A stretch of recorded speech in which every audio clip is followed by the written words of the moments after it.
हरियाली वनजङ्गल र पहाडको काखमा सजिएको एउटा सुन्दर गाउँ प्युठानको गौमुखी गाउँपालिका वडा नम्बर 5 स्थित यो गाउँको नाम हो खुङ।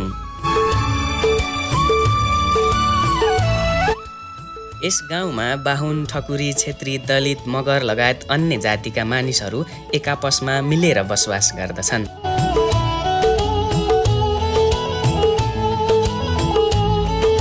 यहाँका बासिन्दाहरू जात, धर्म र वर्गभन्दा ठुलो मानवता हो भन्ने कुरामा विश्वास गर्दछन्। बिहानको सूर्योदय र चराचुरुङ्गीको चिरबिर आवाजसँगै खुङ बिउजिन्छ। मस्त निद्रामा रहेका केटाकेटीलाई उठ्वै घाम लागिसके भन्दै आमा कराउन थाल्नुहुन्छ अनि सबै आफ्नै काम धन्दातिर लाग्छन्। कोही भान्सामा, कोही गोठमा, कोही बारीतिर, यस्तै यस्तै। यहाँका अधिकांश मानिसहरू जीवनयापनका लागि कृषि पेसामा निर्भर छन्। केही जागिरे छन् त केही वैदेशिक रोजगारीमा। गाउँका किसानहरूले माटो भिज्ने गरी पसिना बगाएर उत्पादन गरेको कृषि उपज कहिले भारी भएर काँधमा बिजाउँछ त कहिले भोक मेटाउन थालीमा पुग्दछ। गाउँका मिहिनेती मान्छेहरू सधैँ काममै व्यस्त हुन्छन्, तर कहिल्यै मुहारमा थकान देखिँदैन। यस गाउँका मानिसका सपनाहरू दुई दिशातिर फैलिएका छन्, घरदेश अनि परदेश।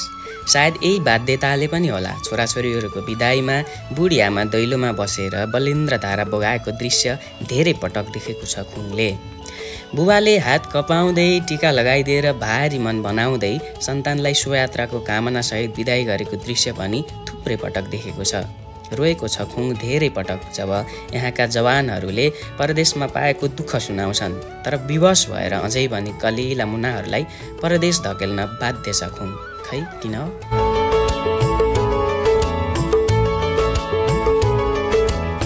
खुङ गाउँ सानो भए पनि यहाँका मानिसहरूको मानवीयता, प्रेम, आशा र सपना सगरमाथा भन्दा पनि अग्ला र विशाल छन्। सायद यही कारणले यस गाउँका बासिन्दाहरू जस्तो सुकै कठिन परिस्थितिमा पनि खुसी र सुखी भएर जीवनयापन गरिरहेछन्, गरिरहनेछन्।